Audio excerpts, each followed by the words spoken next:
ಎಲ್ಲರಿಗೂ ನಮಸ್ಕಾರ. ಇವತ್ತಿನ ವಿಷಯ ಬಂದು ಇನ್ಫಾರ್ಮೇಷನ್ ಒಬೆಸಿಟಿ. ಸೊ ಏನಿದೆ ಇನ್ಫಾರ್ಮೇಷನ್ ಒಬೆಸಿಟಿ ಅಂದರೆ, ನಮ್ಮಲ್ಲಿ ಅನೇಕ ಜನರು ಬಂದು ಅವ್ರ ಲೈಫಲ್ಲಿ ಒಂದು ಇಂಪ್ರೂವ್ಮೆಂಟ್ಗೋಸ್ಕರ ಎಷ್ಟೊಂದು ಡೇಟಾನ ಕನ್ಸ್ಯೂಮ್ ಮಾಡ್ತಾ ಇದ್ದೀವಿ. ಇನ್ಫಾರ್ಮೇಷನ್ ಇನ್ ದ ಸೆನ್ಸ್ ಒಂದು ಸೆಲ್ಫ್ ಹೆಲ್ಪ್ ಆಗಿರ್ಬೋದು, ಅದಾದಮೇಲೆ ಮೋಟಿವೇಶನ್ ವಿಡಿಯೋ ಆಗಿರ್ಬೋದು, ಅದಾದಮೇಲೆ ಕೆಲವು ಬುಕ್ಸನ್ನು ಓದೋದಾಗಿರ್ಬೋದು, ಕೆಲವು ಸ್ಕಿಲ್ಸನ್ನು ಕಲ್ತ್ಕೊಳ್ಳೋದಾಗ್ಬೋದು. ಈ ಥರ ಅನೇಕ ವಿಚಾರಗಳನ್ನ ನಾವು ಮಾಡ್ತಾ ಇದ್ರೂ ನಮ್ಮ ಲೈಫಲ್ಲಿ ಯಾವುದೇ ಒಂದು ಚೇಂಜಸ್ ಇಲ್ಲ. ಈವನ್ 1% ಲೈಫಲ್ಲಿ ಚೇಂಜ್ ಇಲ್ಲ ಅಂದರೆ ಕನ್ಸ್ಯೂಮ್ ಮಾಡಿರುವಂಥ ಡೇಟಾ ಬಂದು ವೇಸ್ಟ್ ಅಲ್ವಾ? ಅದಾದಮೇಲೆ ಅನೇಕ ವಿಚಾರಗಳು, ಇನ್ಫ್ಯಾಕ್ಟ್ ಎಷ್ಟೊಂದು ವಿಚಾರಗಳು ನಮಗೆ ಗೊತ್ತಿಲ್ಲದೆ ಇರೋಂಥ ವಿಚಾರಗಳೆಲ್ಲ ಚಿಕ್ಕ ಚಿಕ್ಕ ಮಕ್ಕಳಿಗೆ ಗೊತ್ತಾಗ್ತಾ ಇದೆ.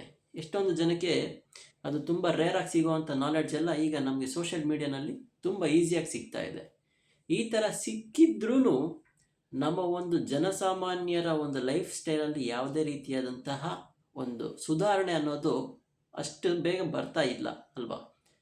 ಸೊ ಇಲ್ಲಿ ಏನಾಗ್ತಾ ಇದೆ ಅಂತ ಕೇಳಿದಾಗ, ಜನರು ಒಂದು ಇನ್ಫಾರ್ಮೇಷನ್ನ ಕನ್ಸ್ಯೂಮ್ ಮಾಡಬೇಕಾದ್ರೆ ಅವ್ರಿಗೆ ಅಲ್ಲಿ ಒಂದು ಫೇಕ್ ಆಗಿರೋವಂಥ ಒಂದು ಪ್ಲೆಷರ್ ಸಿಗ್ತಾ ಇದೆ. ಸೊ ನಮಗೆ ಕೆಲವು ವಿಚಾರಗಳು ನಮಗೆ ಗೊತ್ತಿಲ್ಲದೆ ಇರೋವಂಥ ಕೆಲವು ವಿಚಾರಗಳು ನಮಗೆ ಗೊತ್ತಾದಾಗ ನಮಗೆ ಡೋಪಮೈನ್ ಹಿಟ್ ಆಗುತ್ತೆ ತಲೆಯಲ್ಲಿ. ಆದ್ದರಿಂದ ನಮಗೆ ಕೆಲವು ವಿಚಾರಗಳು ನಮಗೆ ಸಂತೋಷವನ್ನು ಸಿಗುತ್ತೆ. ಸೊ ನಾವು ಆದ್ದರಿಂದನೇ ಕೆಲವು ಕನ್ಸಂಪ್ಷನ್ ಅನ್ನೋ ಅಂಥ ಒಂದು ಬಲೆನಲ್ಲಿ ಹೋಗಿ ಬಿದ್ದೋಗ್ತಾ ಇದ್ದೀವಿ. ಈ ಬಲೆಯಲ್ಲಿ ಬಿದ್ದಾಗ ಹೇಗಾಗುತ್ತೆ ಅಂದರೆ, ಒಂದಕ್ಕಿಂತ ಒಂದು ಚೆನ್ನಾಗಿರೋವಂಥ ಕಂಟೆಂಟ್ಗಳು ಪ್ರತಿದಿನ ಬರ್ತಾ ಇದೆ. ಬಿಕಾಸ್ ಆಫ್ ಅಟೆನ್ಷನ್ ಆಗಿರ್ಬೋದು, ತುಂಬ ವಿಚಾರಗಳಿದೆ. ಆದ್ದರಿಂದ ಜನರು ಇನ್ನೂ ರಿಫೈನ್ಡ್ ಆಗಿರೋವಂಥ ನಾಲೆಡ್ಜನ್ನು ಸೀಕ್ ಮಾಡೋಕ್ಕೆ ಹೋಗ್ತಾ ಇದ್ದಾರೆ. ಬಟ್ ಇಲ್ಲಿ ಏನಾಗುತ್ತೆ ಅಂದರೆ, ಎಷ್ಟು ನಾವು ನಾಲೆಡ್ಜನ್ನು ಸೀಕ್ ಮಾಡಿದ್ರೂ ಆ ನಾಲೆಡ್ಜ್ ಬಂದು ನಮಗೆ ಎಲ್ಲೂ ಹೆಲ್ಪ್ ಮಾಡಿಲ್ಲ ಅಂದರೆ ಅದರಲ್ಲಿ ಯಾವುದೇ ರೀತಿಯಾದಂಥ ಒಂದು ಅರ್ಥ ಇಲ್ಲ ಅಲ್ವಾ? ಸೊ ಒಂದು ಸೈಕಾಲಜಿಕಲ್ ಆಸ್ಪೆಕ್ಟ್ ಆಗಿ ನೋಡಿದಾಗ ಏನಾಗುತ್ತೆ ಅಂದರೆ, ನಾವು ಕನ್ಸಂಪ್ಷನ್ ವೆಸಸ್ ಕ್ರಿಯೇಷನ್ ಅಂದ್ಬಿಟ್ಟು ಒಂದು ಕಾನ್ಸೆಪ್ಟ್ ಬರುತ್ತೆ. ಹೇಗೆ ಅಂದರೆ, ನಾವು ಕನ್ಸ್ಯೂಮ್ ಮಾಡಬೇಕಾದ್ರೆ ನಮಗೆ ಡೋಪಮೈನ್ ಹಿಟ್ ಆಗುತ್ತೆ. ನಮಗೆ ನಾವೇನೋ ಲೈಫಲ್ಲಿ ಏನೋ ಒಂದು ಸಾಧನೆ ಮಾಡ್ತಾ ಇದ್ದೀವಿ, ನಾವೇನೋ ಒಂದು ಕೆಲಸವನ್ನು ಮಾಡಬೇಕು ಅಂದ್ಕೊಂಡಾಗ ನನಗೆ ಇಷ್ಟೊಂದೆಲ್ಲ ಇನ್ಫಾರ್ಮೇಷನ್ ಸಿಗ್ತಾ ಇದೆ ಅಂತ ನಮಗೆ ಒಂದು ಹಿಟ್ ಸಿಗುತ್ತೆ, ಒಂದು ಸಂತೋಷ ಆಗುತ್ತೆ. ಬಟ್ ಕನ್ಸ್ಯೂಮ್ ಮಾಡಿರೋ ಡೇಟಾ ಬಂದು ನಾವು ಕ್ರಿಯೇಟ್ ಮಾಡಬೇಕು, ಅದನ್ನು ಒಂದು ಕಾರ್ಯರೂಪಕ್ಕೆ ತರಬೇಕು ಅಂದಾಗ ನಮಗೆ ಎಲ್ಲೋ ಒಂದು ಕಡೆ ಲಾಕ್ ಆಗಿಬಿಡುತ್ತೆ. ಹಂಗೆ ಆ ಮೂಡ್ ಬರ್ತಾ ಇರಲ್ಲ, ಒಂದು ಕರೆಕ್ಟಾಗಿ ಅಂದ್ಕೊಂಡಿರೋ ಅಷ್ಟು ಒಂದು ಕ್ಲಾರಿಟಿ ನಮ್ಮ ತಲೆಯಲ್ಲಿ ಆ ಕನ್ಸ್ಯೂಮ್ ಮಾಡಿದಾಗ ಬಂದಂಥ ಒಂದು ಇಮೇಜು ಕೆಲಸ ಮಾಡಬೇಕಾದ್ರೆ ಆ ಇಮೇಜ್ ಬರ್ತಾ ಇರಲ್ಲ. ಸೊ ಇಲ್ಲಿ ನಾವು ಬಂದು ಲಾಕ್ ಆಗಿಬಿಡ್ತೀವಿ. ಇಂಥ ಒಂದು ಸಂದರ್ಭದಲ್ಲಿ ಒಬ್ಬ ಮನುಷ್ಯನಿಗೆ ಒಂದು ಕನ್ಫ್ಯೂಷನ್ ಅನ್ನೋದು ಸ್ಟಾರ್ಟ್ ಆಗುತ್ತೆ. ಇದಕ್ಕೆ ಏನು ಒಂದು ಕಾರಣ ಅಂತ ಕೇಳೋದಾದರೆ, ಈಗ ಒಂದು ರೀಸೆಂಟಾಗಿ ನಾವು ಕನ್ಸ್ಯೂಮ್ ಮಾಡ್ತಿರೋಂಥ ಡೇಟಾಸ್ ಎಲ್ಲ ಬಂದು ನಾವು ನಮ್ಮ ಮೈಂಡಿಗೆ ಹೇಗೆ ಟ್ರೈನ್ ಮಾಡಿದ್ದೀವಿ ಅಂದರೆ, ನಮಗೆ ಬೇಕಾಗಿರೋಂಥ ಡೇಟಾನ ನಾವು ಕನ್ಸ್ಯೂಮ್ ಮಾಡೋದಕ್ಕೆ ಮಾತ್ರ ನಾವು ಟ್ರೈನ್ ಮಾಡಿದ್ದೀವಿ. ಬಟ್ ಅದನ್ನು ಒಂದು ಕಾರ್ಯರೂಪಕ್ಕೆ ತೊಗೊಂಡು ಬರೋ ಹಾಗೆ ನಾವು ಯಾವುದೇ ರೀತಿಯಾದಂಥ ಟ್ರೈನಿಂಗನ್ನು ನಾವು ನಮ್ಮ ಮೈಂಡಿಗೆ ಕೊಟ್ಟಿಲ್ಲ. ನಮಗೆ ಆ ಅಂತ ಬರೆಯೋ ಅಕ್ಷರ ಗೊತ್ತಿದೆ, ಬಟ್ ಅದನ್ನು ನಾವು ಬರೆದು ನೋಡಿಲ್ಲ. ಅದು ಅದೇ ರೀತಿ ಅನೇಕ ವಿಚಾರಗಳು ತಿಳ್ಕೊಂಡಿದ್ರು ನಾವಿನ್ನೂ ಬರೀತಾ ಇಲ್ವೇ? ಆದ್ದರಿಂದ ಬರೆಯೋದಕ್ಕೆ ನಾವು ಅವಕಾಶ ಮಾಡಿಕೊಡ್ಬೇಕು, ಬರೆಯೋದಕ್ಕೆ ನಾವು ಇವಾಗ ಪ್ರಯತ್ನ ಮಾಡಬೇಕು. ಸೊ ಇಲ್ಲಿ ಒಂದು ಡ್ರಾಸ್ಟಿಕ್ ಚೇಂಜ್ ಅನ್ನೋದು ಬರುತ್ತೆ. ಅದಾದಮೇಲೆ ಇನ್ನೂ ಈ ಒಂದು ಡೇಟಾ ಕನ್ಸ್ಯೂಮ್ ಮಾಡಬೇಕಾದ್ರೆ ಏನಾಗುತ್ತೆ ಅಂದರೆ, ನಮಗೆ ಕೆಲವು ವಿಚಾರಗಳೆಲ್ಲ ತುಂಬ ಈಸಿಯಾಗಿ ಸಿಗ್ತಾ ಇದ್ದಾಗ ನಮಗೆ ಡೋಪಮೈನ್ ರಶ್ ಆಗುತ್ತೆ. ಇನ್ಸ್ಟಂಟ್ ಆಗಿರೋ ಅಂಥ, ನಮಗೆ ತುಂಬ ದಿನದಿಂದ ನಾನೇನೋ ಒಂದು ಮಾಡಬೇಕು ಅಂದ್ಕೊಂಡಿದ್ದೆ, ಅದನ್ನು ಆ ವ್ಯಕ್ತಿ ಹೇಳ್ತಾ ಇದ್ದಾನೆ, ಅದನ್ನು ಅಲ್ಲಿ ಆ ವಿಚಾರ ಅಲ್ಲಿದೆ ಅಂದಾಗ ನಮಗೆ ಡೋಪಮೈನ್ ರಶ್ ಆಗುತ್ತೆ. ಹೌದು, ನಾನು ಅಂದ್ಕೊಂಡಿದ್ದು ಅಲ್ಲಿದ್ದು ಒಂದೇ. ಸೊ ಈ ಥರ ಕೆಲವು ಆಸ್ಪೆಕ್ಟ್ಗಳು ಬಂದಾಗ ಮನುಷ್ಯನಿಗೆ ಕೆಲವು ಸರಿ ಡೋಪಮೈನ್ ರಶ್ ಆಗುತ್ತೆ. ಆಗ ಅವನಿಗೆ ಒಂದು ಪ್ರೆಷರ್ ಸಿಗುತ್ತೆ ಆ ಥರ. ಆದ್ದರಿಂದ ಅವರು ಒಂದು ಕನ್ಸಂಪ್ಷನ್ ಅನ್ನುವಂಥ ಒಂದು ಬಲೆಯಲ್ಲಿ ಹೋಗಿ ಸಿಕ್ಕಾಕೊಂಡ್ಬಿಡ್ತಾರೆ. ಇನ್ನು ಇದಕ್ಕೆ ಒಂದು ಎಕ್ಸಾಂಪಲ್ ಕೊಟ್ಟು ನೋಡೋದಾದರೆ, ಈಗ ಯಾರೊಬ್ಬರು ಡಯಟ್ ಮಾಡಬೇಕು ಅಂದ್ಕೊಂಡಿರ್ತಾರೆ ಅಂತ ಇಟ್ಕೊಳ್ಳೋಣ. ಸೊ ಅವರು ಮೊಬೈಲಲ್ಲಿ ರಿಸರ್ಚ್ ಮಾಡಿ ನೋಡ್ತಾರೆ, ಫಾರ್ ಎಕ್ಸಾಂಪಲ್ ಕೇಟೋ ಇರ್ಬೋದು ಅಥವಾ intermittent type of diet. So ಅನೇಕ ರೀತಿಯಾದಂತಹ ಡಯೆಟ್ ಎಲ್ಲ ಇದೆ. ಸೊ ಡಯೆಟ್ ಬಗ್ಗೆ ಅವರು ತುಂಬ ಇನ್ಫಾರ್ಮೇಷನ್ನ ಗ್ಯಾದರ್ ಮಾಡ್ತಾರೆ. ಆ ಇನ್ಫಾರ್ಮೇಷನ್ ಗ್ಯಾದರ್ ಮಾಡ್ತಾ ಮಾಡ್ತಾ ಮಾಡ್ತಾ ಮಾಡ್ತಾ ಅವ್ರಿಗೆ ಗೊತ್ತಿಲ್ಲದೆ ಇರೋವಂಥ ವಿಚಾರಗಳೆಲ್ಲ ಅವ್ರಿಗೆ ಗೊತ್ತಾಗುತ್ತೆ. ಅಲ್ಲಿ ಏನಾಗುತ್ತೆ ಅಂದರೆ ಒಂದು ಹಂತಕ್ಕೆ ಹೋದ್ಮೇಲೆ ಅವ್ರಿಗೆ ಎಷ್ಟು ಚೆನ್ನಾಗಿ ಎಕ್ಸ್ಪೋಜರ್ ಸಿಗುತ್ತೋ ಅಷ್ಟು ಚೆನ್ನಾಗಿ ಅವ್ರಿಗೆ ಆಪ್ಷನ್ ಸಿಗುತ್ತೆ. ಎಷ್ಟು ಆಪ್ಷನ್ಸ್ ಬೆಳೆಯುತ್ತೋ ಹೋಗುತ್ತೋ ಆಗ ಅವ್ರಿಗೆ ಅದನ್ನು ಚೂಸ್ ಮಾಡೋದು ತುಂಬ ಕಷ್ಟ ಆಗುತ್ತೆ. ಅಲ್ಲಿ ಅವ್ರಿಗೆ ಒಂದು ಆ್ಯಂಗ್ಸೈಟಿ ಬೆಳೆದ್ಬಿಡುತ್ತೆ. ಸೊ ಇದು ಮಾಡಲಾ ಅದು ಮಾಡಲಾ ಅಂತ.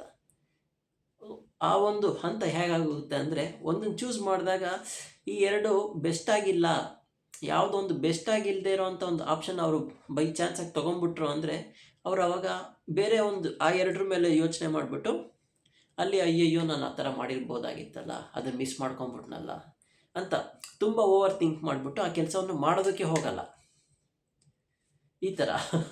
ಈ ಥರ ಮಾಡಿ ಎಷ್ಟೊಂದು ವಿಚಾರಗಳನ್ನ ಜನ ಕಂಡಕ್ಟ್ ಮಾಡ್ತಾರೆ, ಬಟ್ ಅದನ್ನು ಮಾಡೋದಕ್ಕೆ ಹೋಗಲ್ಲ.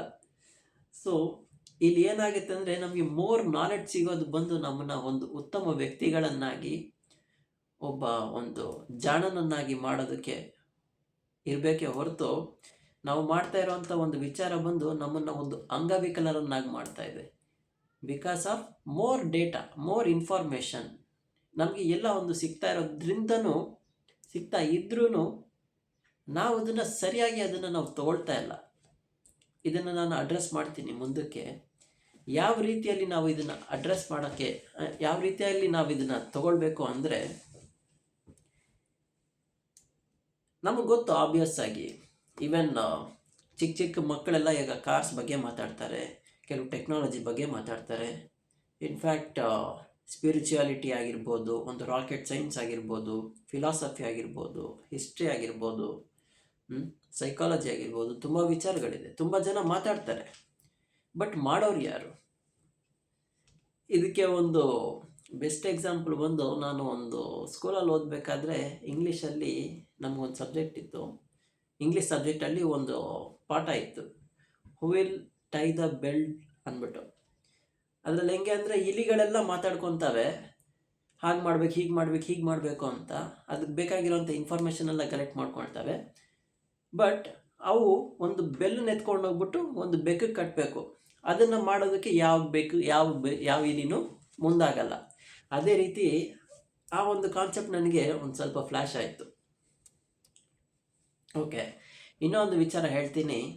ಒಂದು ಮೆಟಾಫರಿಕಲ್ ಆಗಿ ಎಕ್ಸಾಂಪಲ್ ಕೊಡಬೇಕು ಅಂದರೆ, ನಮ್ಮ ಮೈಂಡನ್ನು ಒಂದು ಲೈಬ್ರರಿಯಾಗಿ ನಾವು ತಿಳ್ಕೊಳ್ಳೋಣ. ಒಂದು ಇಮ್ಯಾಜಿನ್ ಮಾಡ್ಕೊಳ್ಳೋಣ. ಇಮ್ಯಾಜಿನ್ ಮಾಡಿಕೊಂಡ್ರೆ ನಾವು ಈ ಸೋಷಿಯಲ್ ಮೀಡಿಯಾನಲ್ಲಿ ಬರ್ತಾ ಇರೋವಂಥ ಇನ್ಫಾರ್ಮೇಷನ್ ಎಲ್ಲ, ನಲ್ಲಿ ಕಲೆಕ್ಟ್ ಮಾಡಿರುವಂಥ ಇನ್ಫಾರ್ಮೇಷನ್ ಬುಕ್ಸ್ ಎಲ್ಲ ನಾವು ನಮ್ಮ ತಲೆಯಲ್ಲಿ ಹಾಕ್ತಾಯಿದ್ದೀವಿ, ಆ ಲೈಬ್ರರಿ ಒಳಗಡೆ ಹಾಕ್ತಾಯಿದ್ದೀವಿ. ನಾವು ಹಾಕ್ತಾ ಇರೋವಂಥದ್ದು ಬಂದು ಒಂದೊಂದು ಸರಿ ಬುಕ್ಕನ್ನು ಎಸಿತಾ ಇದ್ದಾಗ್ಲೂ ಅದು ಕಂಪೈಲ್ ಆಗ್ತಾಯಿದೆ, ಪೈಲಪ್ ಆಗ್ತಾಯಿದೆ. ಸೊ ನಾವು ಎಷ್ಟೊಂದು ಬೇಕಾಗಿರೋವಂಥದ್ದು, ಬೇಡದೇ ಇರೋವಂಥದ್ದು, ಇಂಪಾರ್ಟೆಂಟ್ ಆಗಿರೋವಂಥದ್ದು ಎಷ್ಟೊಂದು ಬುಕ್ಸನ್ನು ನಾವು ಆ ಲೈಬ್ರರಿನಲ್ಲಿ ಎಸಿತಾ ಇರೋದ್ರಿಂದ ಅದು ಮಿಕ್ಸ್ ಆಗ್ತಾಯಿದೆ. ಹೆಂಗೆಂಗೋ ಮೇಲೆ ಎಲ್ಲೆಲ್ಲೋ ಒಂದು ಬಿದ್ದಿರೋದ್ರಿಂದ ಅದು ಒಂದು ಅಸ್ತವ್ಯಸ್ತವಾಗಿದೆ. ಸೊ ಏನಾಗುತ್ತೆ, ಒಂದು ಹಂತ ಆದಮೇಲೆ ಒಂದು ಇನ್ಫಾರ್ಮೇಷನ್ ಬೇಕಾಗಿರುತ್ತೆ. ಒಂದು ಇಂಪಾರ್ಟೆಂಟ್ ಆಗಿರೋಂಥ ಒಂದು ಟೈಮಲ್ಲಿ ಒಂದು ಇನ್ಫಾರ್ಮೇಷನ್ ಬೇಕಾಗಿರುತ್ತೆ. ಆವಾಗ ನಾವು ಆ ಲೈಬ್ರರಿಗೆ ಹೋಗಿ ನಮಗೆ ಬೇಕಾಗಿರೋಂಥ ಒಂದು ಬುಕ್ಕನ್ನ ಹುಡ್ಕಕ್ಕೆ ಹೋಗ್ತೀವಲ್ಲ, ಆಗ ನಮಗೆ ಒಂದು ರಿಯಲ್ ಪ್ರಾಬ್ಲಮ್ ಸ್ಟಾರ್ಟ್ ಆಗುತ್ತೆ. ನನಗೆ ಬೇಕಾಗಿರೋ ಬುಕ್ ಎಲ್ಲಿದೆ ಅಂತ ಹುಡುಕಬೇಕು. ಸೊ ಅದನ್ನು ಹುಡ್ಕೋದಕ್ಕೆ ನಾವು ಬೇಡದಿರೋಂಥ ಬುಕ್ನೆಲ್ಲ ಎತ್ತಿ ಸೈಡ್ಗೆ ಹಾಕಬೇಕು. ಆ ಬುಕ್ಕು ಸಿಕ್ಕೋರ್ಗು ನಮಗೊಂದು ಆ್ಯಂಗ್ಸೈಟಿ ಇರುತ್ತೆ, ಒಂದು ಪ್ರೆಷರ್ ಇರುತ್ತೆ. So on the other hand ಬಂದು ಇಲ್ಲಿ ಮಾಡಬೇಕಾಗಿರೋಂಥ ಒಂದು ಕೆಲಸದ ಮೇಲಿರೋಂಥ ಇಂಟೆನ್ಸಿಟಿ ಬಂದು ಕಮ್ಮಿ ಆಗೋಗುತ್ತೆ. ಮಾಡಬೇಕಾಗಿರೋ ಕೆಲಸದಕ್ಕಿಂತ ಇಲ್ಲಿ ಬುಕ್ ಹುಡ್ಕೋದೇ ಒಂದು ದೊಡ್ಡ ತಲೆನೋವಾಗೋಗಿದೆ ಅಲ್ವಾ? ಅದೇ ರೀತಿ ನಮಗೆ ಅನೇಕ ವಿಷಯಗಳು ನಮಗೆ ಗೊತ್ತಿದೆ. ಬಟ್ ನಾವು ಒಂದು ಇಂಪಾರ್ಟೆಂಟ್ ಆಗಿರೋವಂಥ ಕೆಲಸ, ಒಂದು ಟಾಸ್ಕ್ ಮಾಡಬೇಕಾದ್ರೆ ಅದಕ್ಕೆ ಬೇಕಾಗಿರೋವಂಥ ಟೆಕ್ನಿಕ್ಕು, ಅದಕ್ಕೆ ಬೇಕಾಗಿರೋವಂಥ ಒಂದು ನಾಲೆಡ್ಜು ನಮಗೆ ಆ ಟೈಮಲ್ಲಿ ಸಿಕ್ಕಿಲ್ಲ ಅಂದರೆ ಅದರಲ್ಲಿ ಅರ್ಥ ಇಲ್ಲ. ಸೊ ಇನ್ನೂ ಒಂದು, ಜಸ್ಟ್ ಇನ್ ಕೇಸ್ ಅನ್ನೋ ಒಂದು ಕಾನ್ಸೆಪ್ಟ್ ಮೇಲೆ ಜಸ್ಟ್ ಇನ್ ಕೇಸ್ ನನಗೆ ಆ ಕಾನ್ಸೆಪ್ಟ್ ನನಗೆ ಎಲ್ಲೋ ಒಂದು ಕಡೆ ಯೂಸ್ ಆಗುತ್ತೆ ಅಂತ ನಾವು ಆ ಇನ್ಫಾರ್ಮೇಷನ್ನ ಗ್ಯಾದರ್ ಮಾಡೋದ್ರ ಬದಲು ಜಸ್ಟ್ ಇನ್ ಟೈಮ್ ನನಗೆ ಈ ಟೈಮಲ್ಲಿ ಬೇಕಾಗಿರೋವಂಥ ನಾಲೆಡ್ಜನ್ನ ನಾನು ಗ್ಯಾದರ್ ಮಾಡ್ತೀನಿ, ಅದನ್ನು ಆಗಲೇ ಇಂಪ್ಲಿಮೆಂಟ್ ಮಾಡ್ತೀನಿ. ಆಗ ನಮಗೆ ಕಲ್ತಿರೋವಂಥ ಒಂದು ವಿಚಾರ ಬಂದು ನಾವು ಆವಾಗಲೇ ಇಂಪ್ಲಿಮೆಂಟ್ ಮಾಡಿದಾಗ ಅದ್ರ ಪರ್ಪಸ್ ಸಾಲ್ವ್ ಆಗುತ್ತೆ ಅಲ್ವಾ. ಅದಾದಮೇಲೆ ನಾವೇ ಓಕೆ ಅನೇಕ ವಿಚಾರಗಳನ್ನ ನಾವು ಇಲ್ಲಿವರೆಗೂ ವರ್ಷಾನುಗಟ್ಟಲೆ ತಿಳ್ಕೊಂಡಿದ್ದೀವಲ್ವಾ, ಅದನ್ನು ನಾವು ಇವಾಗ ಅನಲೈಸ್ ಮಾಡಿ ನೋಡೋಣ.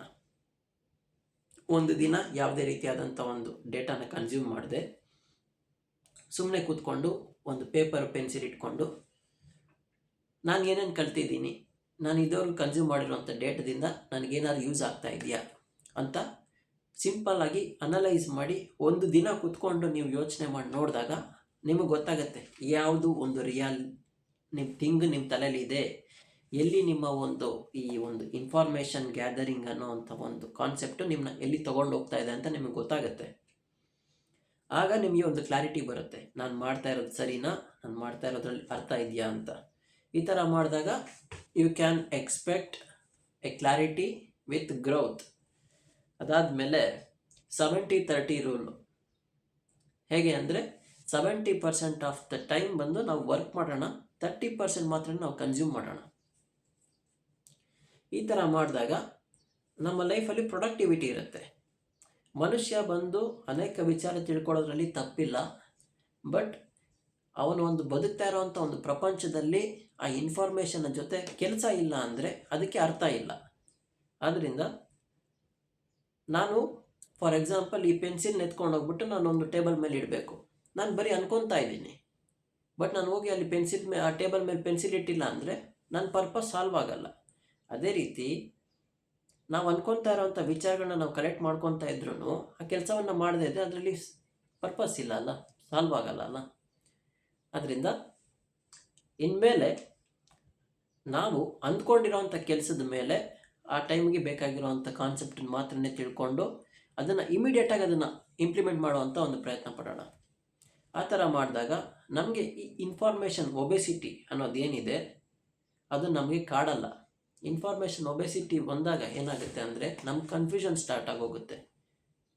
ಯಾಕೆ ಅಂದರೆ ತುಂಬ ಆಪ್ಷನ್ಸ್ಗಳು ಸಿಗುತ್ತೆ, ತುಂಬ ವಿಚಾರದಲ್ಲಿ ತುಂಬ ಆ್ಯಂಗಲಿಂದ ನಾವು ಯೋಚನೆ ಮಾಡಿ ನೋಡೋ ಥರ ಆಗೋಗುತ್ತೆ. ಆದ್ದರಿಂದ ನಮಗೆ ಯಾವುದು ಬೇಕು ಅನ್ನೋವಂಥ ಒಂದು ಕ್ಲಾರಿಟಿ ನಮಗಿಲ್ಲ ಅಂದರೆ ನಮಗೆ ತುಂಬ ಕಷ್ಟ ಆಗೋಗುತ್ತೆ. ಆ ಥರ ಐ ಹೋಪ್ ನಿಮಗೆ ಕೆಲವು ಸ್ಮಾಲ್ ಇನ್ಸೈಟ್ ಸಿಕ್ಕಿರುತ್ತೆ ಅನ್ನುವಂಥ ನಂಬಿಕೆ ಇದೆ. ನಿಮಗೆ ಕ್ಲಾರಿಟಿ ಬೇಕು, ಲೈಫಲ್ಲಿ ಒಂದು ಪರ್ಪಸ್ ಬೇಕು ಅನ್ನೋದಾದರೆ ನೀವು ಕನ್ಸ್ಯೂಮ್ ಮಾಡ್ತಾ ಇರೋವಂಥ ಡೇಟಾನಲ್ಲಿ ಯಾವ ಅರ್ಥ ಇದೆ, ಯಾವ ಮೀನಿಂಗ್ ಇದೆ ಅನ್ನೋದನ್ನು ನೀವು ಕಂಡುಕೊಳ್ಳೋವಂಥ ಅವಶ್ಯಕತೆ ತುಂಬ ಇದೆ. ಅಷ್ಟೇ ಇವತ್ತಿನ ಕಂಟೆಂಟು. ಎಲ್ಲರಿಗೂ ಒಳ್ಳೆಯದಾಗಲಿ. ನಮಸ್ಕಾರ.